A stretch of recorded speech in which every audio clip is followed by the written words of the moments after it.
Allow me to share my screen.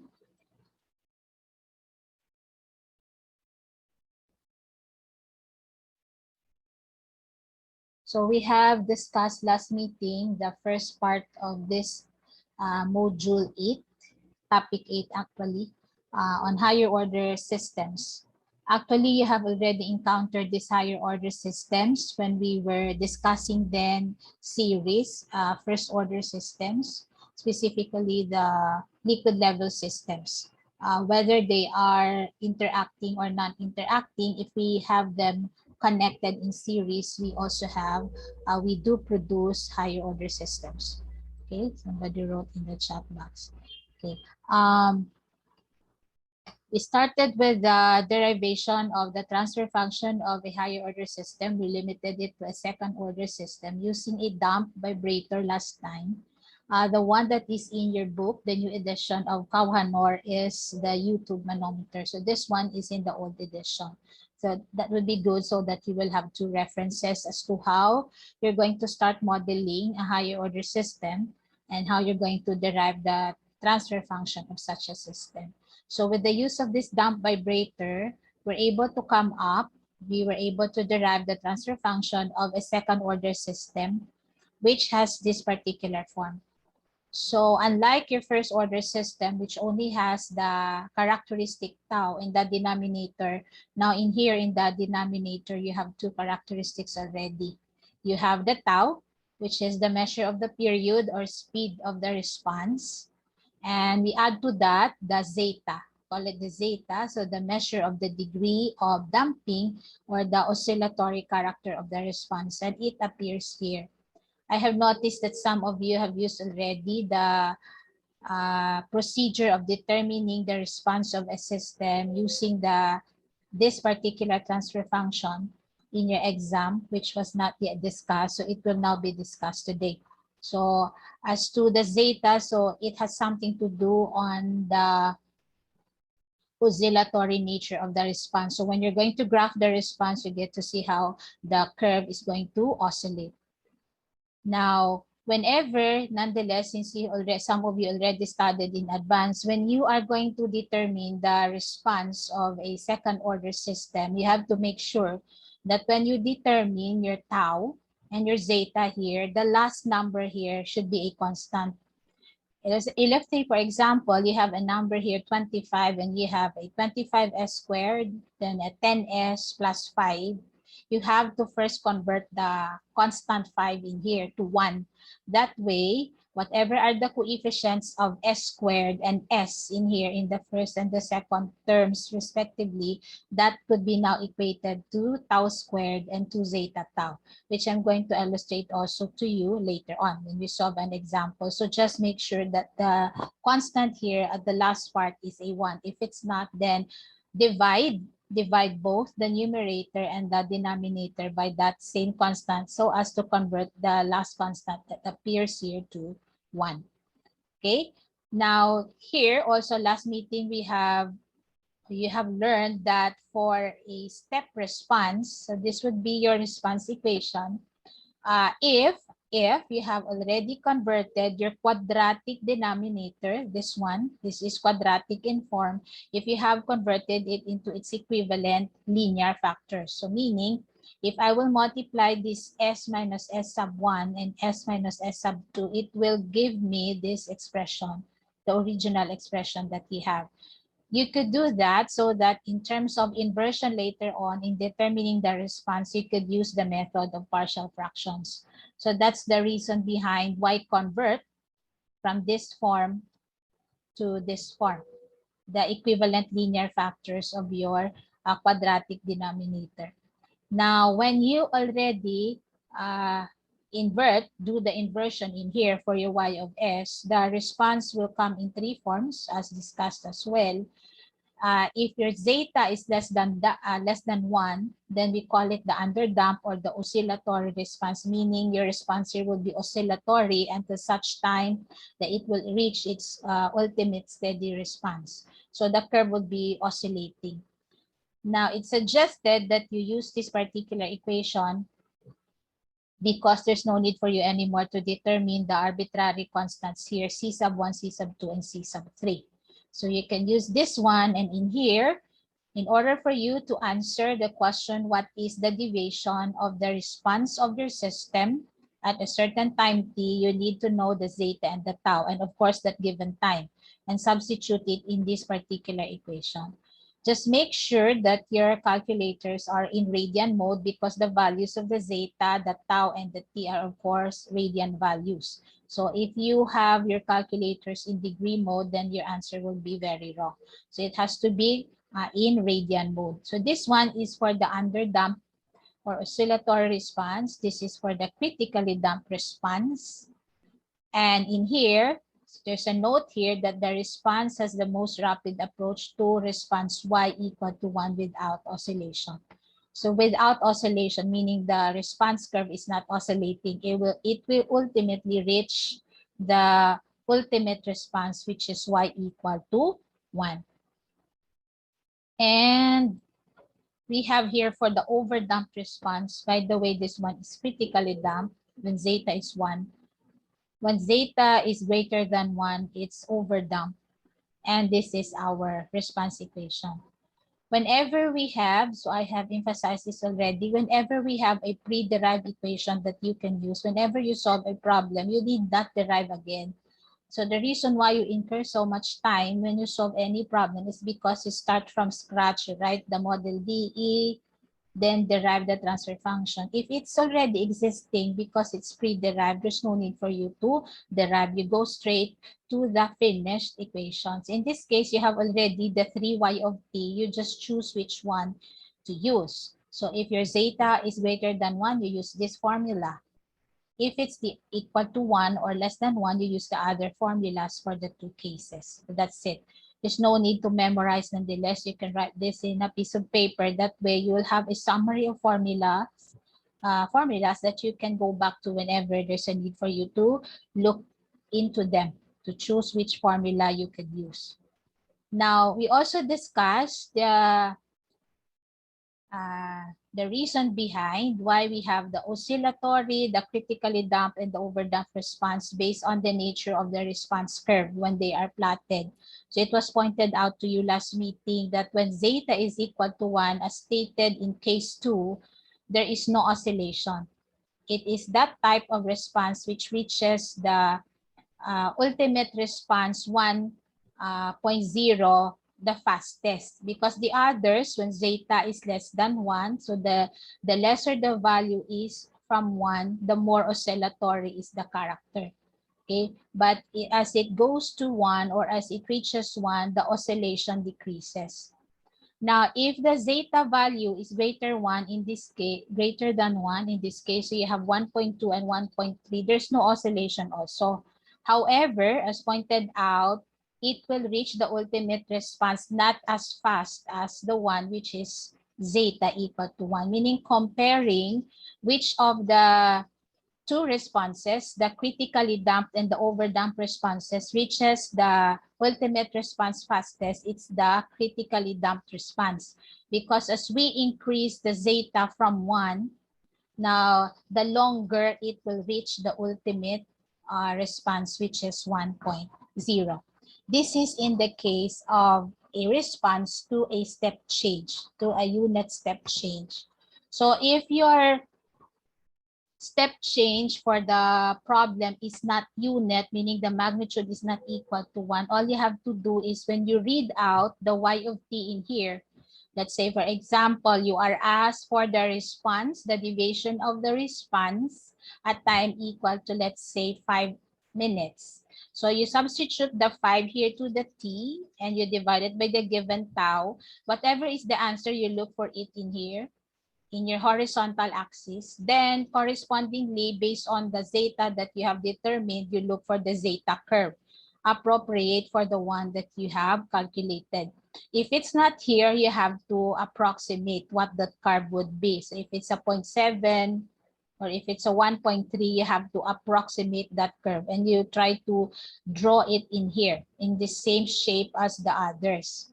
Then project up until you reach that particular curve, and then their intersection, you read here, in their intersection, you read on the left your y of t. So that particular y of t is only for a unit step forcing function. So if the forcing function does not have a magnitude of 1, whatever is the readout here, you are to multiply it.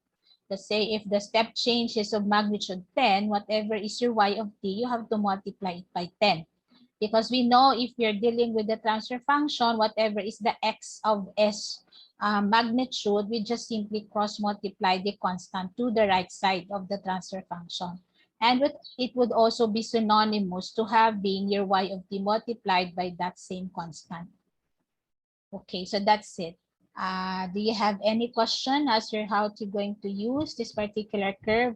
If we intend to use the curve in answering the response, that would be okay, but it's different when you really do it through the use of the equation given in cases 1, 2, and 3. It would be more accurate if you use those equations over this one because your readout would be dependent on how good is your reading. Okay. Question is state sa problem if ano siya na order. Thank you, miss. Wait. What you mean, Iha? Ano siya nga order? If you have 2 tanks, example, if you have 2 tanks, then the order is second order. If you have 3 tanks, then you have a third order, a higher order, third order transfer function. If that is the case, you cannot use this anymore. This is only for second order systems. So meaning the process of determining the zeta and tau in here, which I've discussed, will only be applicable for a combination of 2 systems. Higher systems will require a higher degree of inversion if you're going to use method of partial fractions.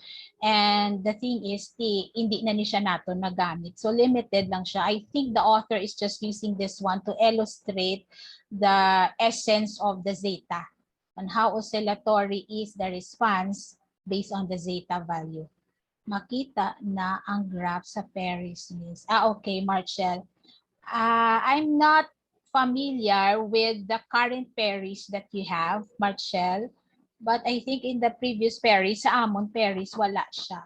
Hindi siya makita. In your 9th edition, I don't have a 9th edition here. Please check if it's there. Nonetheless, I'm sure you would opt to use the graph because it's easier. You only have to read out. But nonetheless, the graph is only for second order systems. If you're given higher order systems, the graph will not work anymore. So you really have to resort to partial fractions. But check, Marcel, if it's available as well. That's one way of you to be acquainted or to know your handbook better. Okay? You should be acquainted with your handbook. Miss, ang first order sa series, interacting tanks, more than 1 tanks man siya. Miss, paano siya, Miss, ma-differentiate in first order to second order and tank system? Standalone tank, meaning isa lang siya, first order din na siya. Once you add a tank to it, higher order na siya dayon. Whether it's interacting or non-interacting, the denominator will now be quadratic by nature. So it's higher order na. So as to how would you be able to tell if it's first order, ang denominator mo kung first order, S lang na siya dapat, ang degree, 1 lang ang degree sa denominator.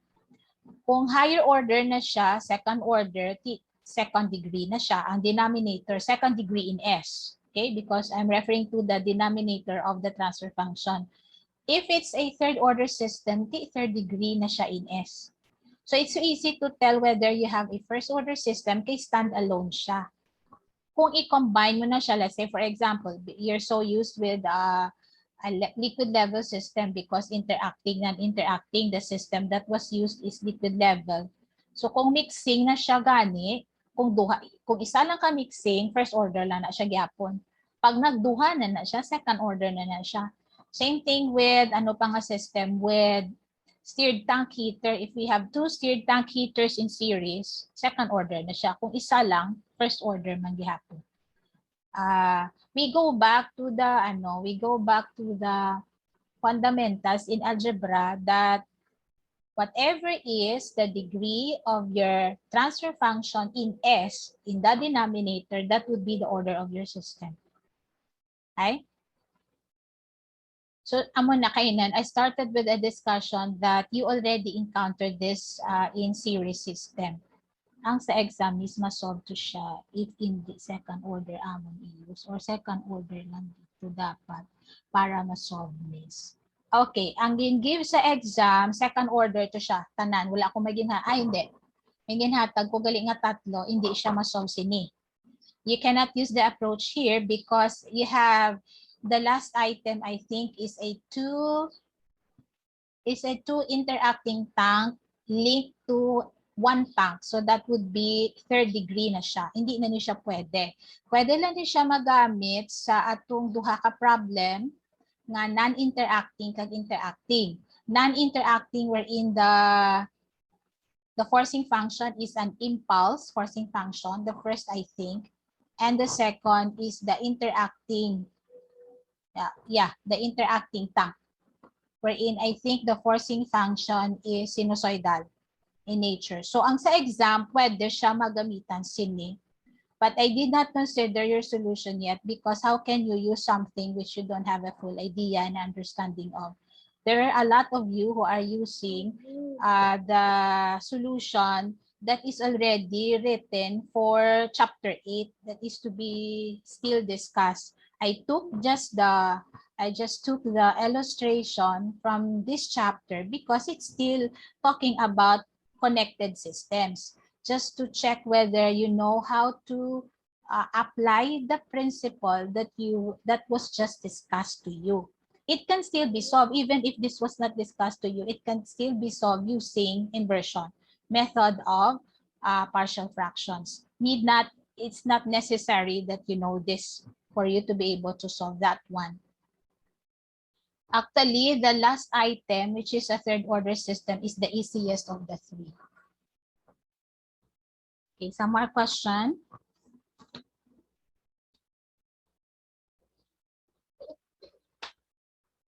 So no more questions? Sige. So based on what I have reviewed in here, do you have any questions? Okay. So I hope it's clear already. Miss, ang zeta, paano ma-determine? We'll have a sample problem how to determine the zeta. It is I've partly mentioned it a while ago in here. Wait. When I mentioned that some of you use the method of determining the zeta and the tau based on this. So I mentioned a while ago that just make sure that the constant here is 1. Then it's very easy. All you have to do is use your algebra. You can determine already your zeta and tau. And based on that zeta that you have, you can choose which case is appropriate for all the 3 forcing functions discussed in your book. And we will also limit our discussion to the 3 forcing functions in the book. Okay, we'll not go beyond that because it was really designed for you, that particular book, undergraduate. Okay, so now we're here. If there aren't any question here, then there is this particular part which both the second and the third edition of Kauhanor really discussed in details. However, these terms are commonly used in underdamped systems only. Meaning, when you have determined your zeta and your zeta is less than 1, the terms that I will be discussing will only be limited for such systems. Now, I still would like to suggest that whenever you are asked by the problem for such terms, you do analytical way of determining it whenever possible. But whenever it's not possible, then you can use the provided response curve. So this is an example of a response curve of an underdamped system where zeta is less than 1. This one was just enlarged for you to see that there is oscillation. And after some time, the oscillation will die down until it will be asymptotic to the line 1.0, y equal to 1.0, which is the ultimate response. Kaya ang ultimate response, kung i-compare natin sa atong lingwahe, ang pinakapunta-punta naging response. For example, the system was disturbed. Something happened to the input variable that it was disturbed. Of course, it's expected that your output will also be disturbed. The disturbance, if zeta is less than 1, will look like this. It will still oscillate after some time, and then it will go back to what it was originally. So it will die down to the ultimate response, which is 1.0.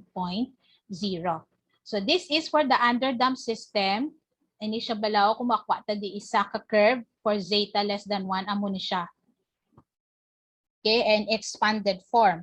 You could see in the curve that you have here on the horizontal axis the t, and on the vertical axis you have the response. This is your response curve. Okay, and you have the letters A here. Letter A is measured from 1.0 up to the peak of this curve. Then you have C for this one, and you have B as the distance. Of course, this is 1 because this is your ultimate response line. And you have here the labels period. You have the response time. So your response time, you have 2. So the arrows, there are 2 arrows pointing to this response time limit. So since it's a time limit, your answer for this would be in the form of an interval in your answer in the specific time. Okay, response time limit. So you can have plus minus something. We will be discussing it later. Then you have here the rise time. Okay, so let's go to the terms that you see here one by one. And this is used commonly for underdamped systems. So we go first to the overshoot.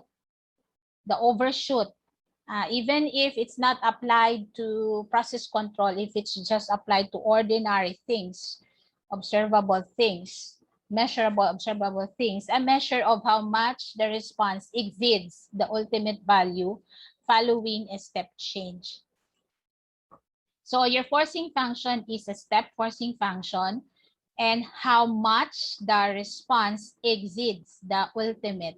So kung sa aton language, ang pinakadako niya nga gin-overshoot na value sa dapat niya nga ultimate value. So you could see here, I wrote A over B. It's a division. So it's A over B. So if you're going to refer to the graph to get the answer of that, you have A, you measure from 1.0 until here, and you divide it by 1. That's the overshoot. So your answer here, of course, will come in the form of a decimal, because how much has the response exceeded the ultimate? Remember, the ultimate is this one. So this response curve here will die down until it will be along this line 1.0.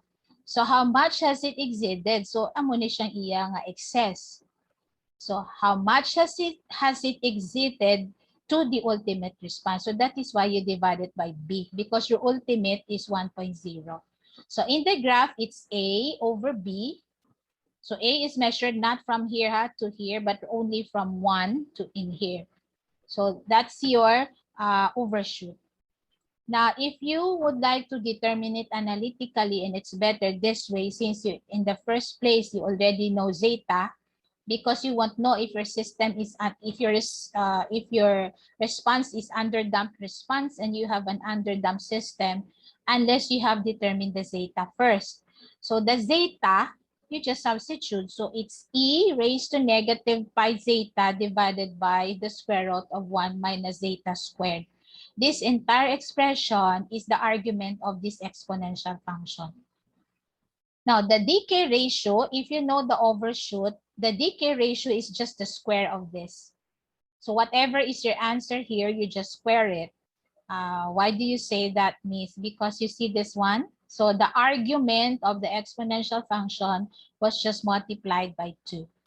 So this decay ratio, if defined in the concept of the response curve, it's the ratio of the sizes of the successive peaks. Specifically, I'd like to emphasize that it should be successive adjacent peaks. Now, in the picture, We refer to this as the peaks. Ang peaks ng aton response curve. So we will get the ratio of the two successive adjacent peaks. So that is why you have C over A there in the formula. C over A. C over A. You don't have, let's say for example, there's a D here. You don't write D over A. You can have D over C, but not D over A if there's a D in here.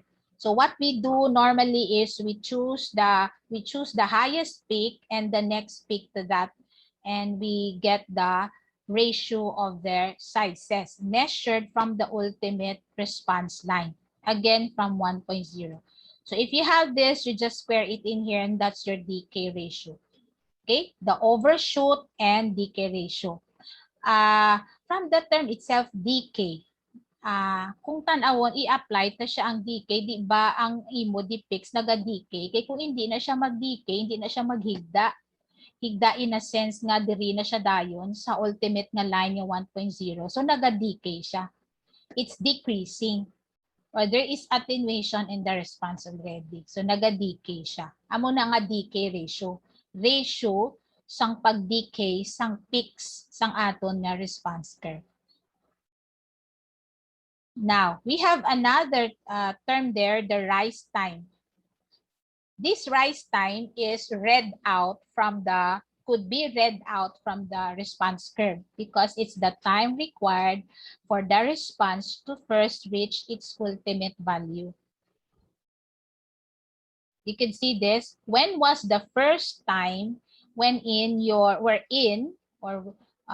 response reach its ultimate value? The first time, not this time here, but this one, because this is your ultimate response. When did that happen that it reached its ultimate value? So this is the rise time. Now, in your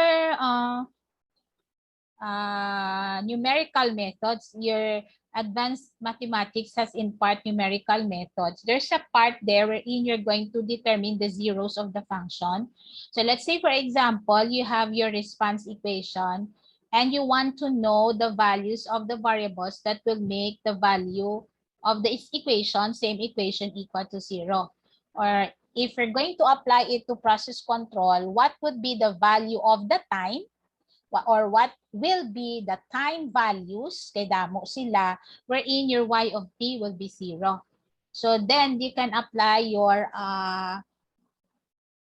numerical methods din in advanced engineering mathematics if the response curve is not given.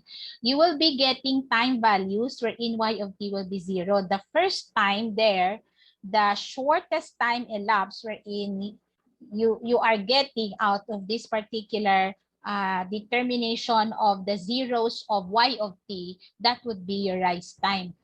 My students then, before would do it in their calculator, they assign a value, they input the entire equation of y of t, and then substitute a value for the time wherein the y of t will be equal to 0. So sometimes they assign two values and from there interpolate or extrapolate until they'll be near 0.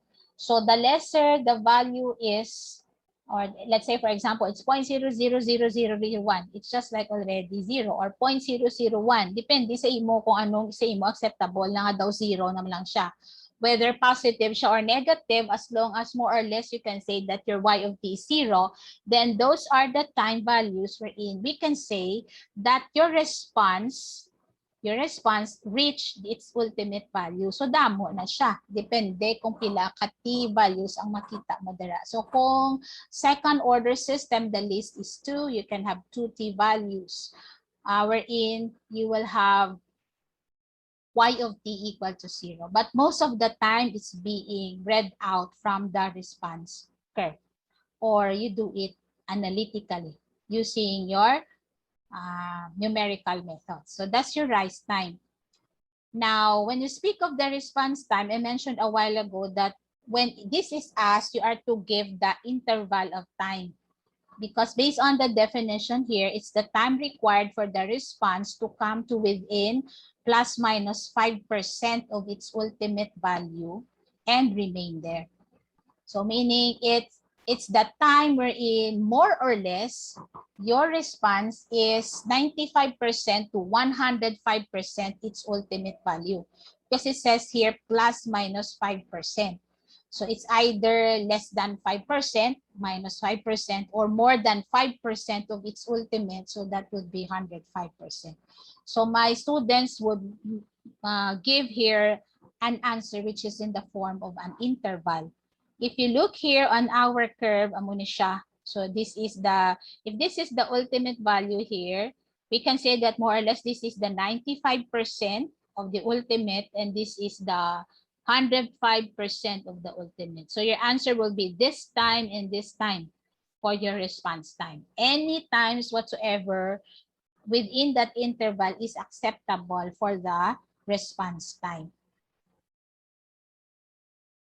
Okay. Period of oscillation. So feel free to interrupt if you have questions. When you speak of period of oscillations, you know this very well since we have discussed the sinusoidal response for first order systems. So if you're going to apply it to second order system, this would be the time elapsed between peaks or the time elapsed between alternate crossings of the line y equal to 1. So in our case, this is the period. Okay, it's 1. And between peaks or the alternate crossings, what do we mean by alternate crossing? This response curve here crossed here, then crossed here, and crossed here. When you determine the period, it could be from here to here, the alternate crossing, not from here to here. Okay, I remember some when they determined the period for a particular quiz that I gave, kulang kay amula ningin give the period. It should be from here to here. Alternate crossing from this point to this point or from this peak to this peak. If you don't like to use from here to here, you can also use this one, but don't stop in here. You have to stop in here. Alternate crossings of your response curve on the ultimate response line 1.0. Okay, that's for your period of oscillation. Okay, again, determined from the, if read out from the response curve. Now, if you don't want to read it from the response curve, then you have your zeta as well. Since you determined it first together with the tau, then you can use this particular formula. 1 over 2 pi, we multiply to the square root of 1 minus zeta squared over tau. That would be the reciprocal of the period. Then you just invert that one, then that will be your period already. Okay, somebody wrote in the same lang value, Kati, Miss, for all. Yes, Marcel, oo. If you have a sinusoidal curve, the period is the same whether you measure from peak to peak or alternate crossings in whichever part of your response curve. Okay, same lang na siya. So this is your formula if you are not provided with the response curve for the period. And here you can get the radiant frequency as well. This radiant frequency was taken from this one. Okay, we know that your F, since it's in cycles, so you will just multiply it to 2 pi. So you get rid of the 1 over 2 pi in here, and you have the radiant frequency already for a second order system. Okay, so which reminds me, para makorrect na lang atong problem na second order ato, ang inyo gin-answer na radiant frequency is the radiant frequency still for a first order system. Hindi siya kay amo niyang iya sa second order system niya. So since it was not yet discussed, you are to really get the response equation for that. Eliminate the non-periodic term. I discussed that when we were discussing first order system. You eliminate the term which does not have the sign. We are only concerned with the periodic response or the frequency response. So ang non-periodic nga term, which is exponential, you don't consider it anymore. You only consider the part which has the sign. And whatever is the corresponding omega there, that would be your, this one, omega, that would be your radiant frequency. Okay? You get it from there. Now, there is this what we call natural period of oscillation, the T sub n, which is the period of the system when it oscillates continuously without attenuation in amplitude. Now, would anybody know how is this? The period of the system when it oscillates continuously without attenuation in its amplitude. And in this case, your period would be equivalent to the product of 2 pi and your tau, your time constant. How would you explain this, or what's your understanding of this definition? Period of the system when it oscillates continuously without attenuation in amplitude. Nag-oscillate siya. Pero,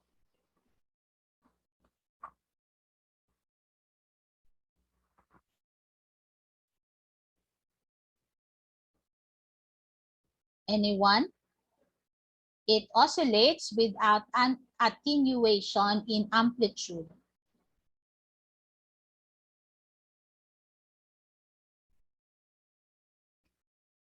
Okay. Wala gadike. Very good. Very good. Wala nagadike. Wala nagadike. Very good. So wala siya gadike ha. That's the reason. Without attenuation of amplitude, or another term there, constant oscillation. Very good as well.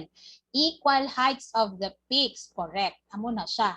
So very good. So amo niyo. If we go back to the curve, hindi na siya mag-decay. Di pareho sila tanan katag-as. Amo man di sa dalom. Then if that is the case, the period is a natural period. Natural period ang tawag sa iya. Kaya wala siya naga-decay ang peaks. Wala naga-attenuate. Constant ang iya oscillation. So those are the meaning, sige lang ang input, miss. Meaning ang response mo, sige siya ang okay. In whatever sense you're going to look at it, if it's a sinusoidal input, it's a periodic change in the input variable. Meaning, sige-sige siya.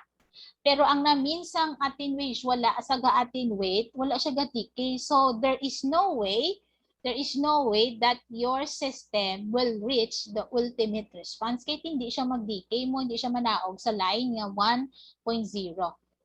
Okay? Whenever you have a sinusoidal forcing function, sige-sige, gina siya kay periodic ang change. Let's say every minute, nag-change ang input by that much. Na mo na siyang namin kung sa aton language, bala. Sige-sige siya every minute or every second, nag-change ang variable by this much. That's a periodic forcing function. That's a sinusoidal forcing function. Sige-sige. In that sense, sige-sige siya. Ang iya response na, kung sige-sige lang nga parig kataas, wala naga-decay, we call it a natural frequency response. And the period is referred to as the natural period of oscillation. Taga muna ni ang iya formula. Okay, 2 pi tau. Okay? Well, let me see, what do we have here? And if we're going to look as to the step response of an underdamped second order systems, if the overshoot, the decay ratio, and the ratio of the cyclical frequency, or simply the frequency to the natural frequency, is checked in terms of their behavior with increasing zeta, this would be it. So there is your overshoot and your decay ratio, which is related to your overshoot, all decays exponentially. They decay exponentially when zeta increases. So, kung gadako si zeta, they decay exponentially. This one is also decaying, but the shape of the response is like this. Okay? But still, we can say that as zeta is increasing, the ratio of these two is also increasing. It's rather the ratio of the f over f sub n is not increasing but decreasing. It goes down as zeta is increasing. Okay, you can go over this again in your books, whether you have the soft copy or the hard copy of those. Okay, let me finish this that way. Next time we meet, I'll be discussing specific examples. If it's impulse response, we know impulse, it's zeta, it's Dirac delta of t. Okay, delta of t is our forcing function. We also have three cases. Still, this is our transfer function. If it's underdamped, this is our response. So, ipang-substitute lang na da ang tau, ang zeta, the tau and zeta that you were able to solve based on the provided transfer function. And of course, with the time, you'll be able to get the y of t. You have this for the critically damped, zeta is equal to 1, and you have this for overdamped. Zeta is greater than 1. Again, there's no need to memorize. Just have a summary of this. If you have your handbook, then good. You can go back to your handbook and check where is this response equations found. Now, look here as to the response of a second order system to a unit impulse forcing function. Again, it was really stressed. I'm emphasizing that it's a unit impulse. So meaning, class, if the impulse forcing function has a magnitude other than 1, whatever is the readout that you will be getting here on the vertical axis, you will multiply it with that same magnitude. So kung 12 na siya ang magnitude, ang ma-read out mo diri sa kilid, which is equivalent to tau y of t, should be multiplied by that particular magnitude. How are you going to use this particular response curves? The same with the response curves for step response. So you get the t.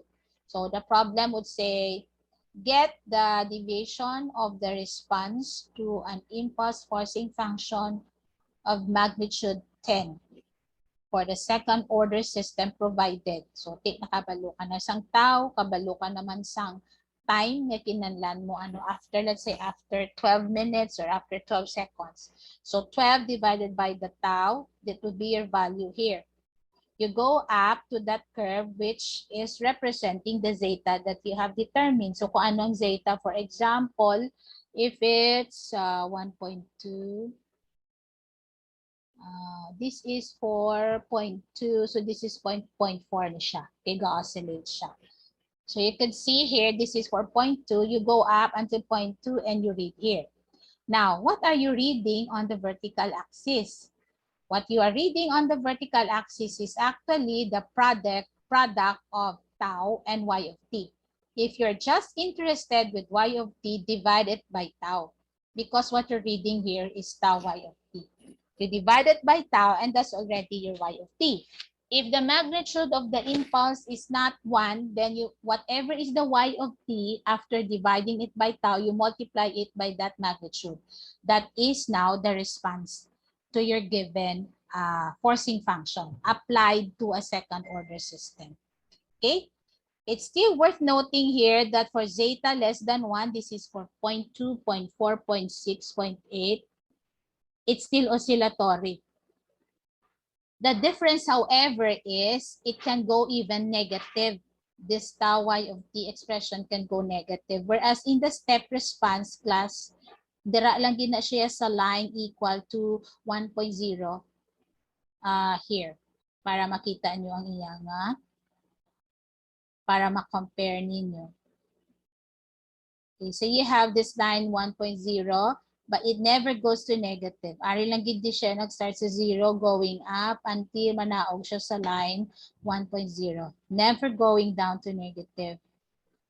For the impulse, it could be negative. But still, there is oscillation for zeta less than 1. Oscillation stops for zeta equal to 1. This is your zeta equal to 1. This is the curve. And notice, if you will continue, it will not have any oscillation. And one very important thing that you could see here is the ultimate response. What is the ultimate response for this type of forcing function to a second order system? If the step function has an ultimate response of 1.0, in this case, ano ya aton ultimate response? If you're going to refer to the curve that is provided here, what's our ultimate response? Where do you think will eventually all this response curve rest on as time approaches infinity? Very good, Trisha. 0, Joshua. So that's in comparison. So that differentiates the impulse response, Jobber, the impulse response from the step response. So ang ultimate sang step niya 1.0, diriya ang ultimate niya is 0. So eventually the oscillation will decay until it will reach upon the line y of t tau equal to 0. For critically damped, which is 1.0, there's no oscillation. For the overdamped, greater than 1, it also does not have any oscillation. However, the zeta equal to 1 will reach the ultimate value of 0 faster than for zetas greater than 1. Okay? Now, we'll end with this with the sinusoidal response. We rest with the 3 cases for sinusoidal response because whether our zeta is greater, equal, or less than 1, for a second order system, your response will always be like this. Okay? If you look intently, class, if you invert actually your ini siya ho, kung i-invert ko ni siya using method of partial fractions, this is not the only response term that you'll see. There will be terms here which are exponential in nature, meaning ang function niya makita nyo in the sign, kundi exponential function. Those are the terms that I'm referring to, the non-periodic response. We know for one that if it's exponential, just like step change, just like, okay, I'll go with the step change na lang kay TE, maging na siyang iya, may e raised to negative t na siya, Fermi response. Ang iya sina nga curve, kung inyo i-plot, hindi na siya ga-oscillate. So meaning, hindi siya periodic na response. Eventually, it will die or decay to an ultimate value.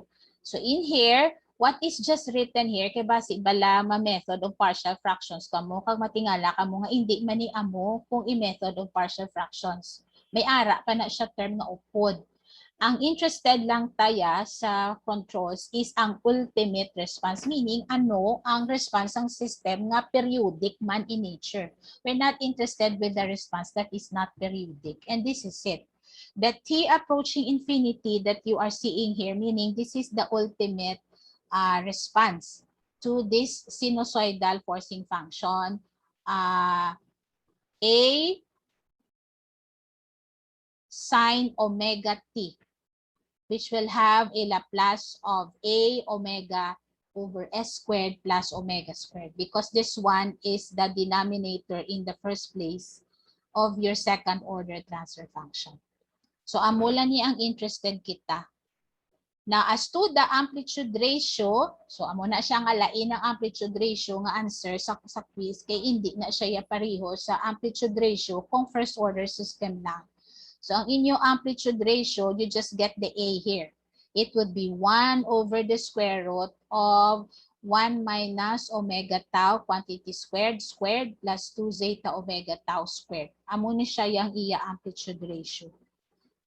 Sang input to output. So your log here, your phase log will be now having a different formula. And you will be noting that this would be the ratio of the amplitudes, output amplitude to input amplitude. Okay? Not the 1 over square root of tau omega squared plus 1. Amo na siya ya kung first order ang system. Kung second order, amo na siya. And if you're going to use this formula for the phase log, your phase lag will not be limited only to 90 degrees, but will be asymptotic to 180 degrees. So it could be higher than 90. For first order system, hasta lang gid siya, asymptotic siya sa 90. Hindi niya gid gani ma-reach ang 90. Now, the value of this phase lag will be increasing as the radian frequency increases. It follows that if I change frequency here, radian frequency, to the usual frequency, the cycles per unit time, your phase lag will also be increasing. So your phase lag will be increasing asymptotically to the value 180 degrees. Now, this is also part of the higher order system, the transportation lag, but we will discuss it next meeting after sample problems in here. Do you have any questions on what we have discussed today? Sample problem we'll discuss next week. We still have 2 minutes.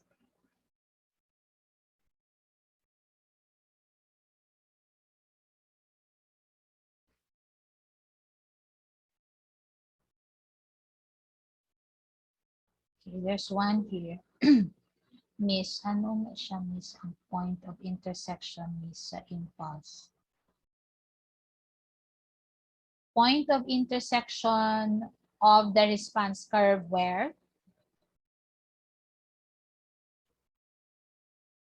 Point of intersection sa impulse. Wait.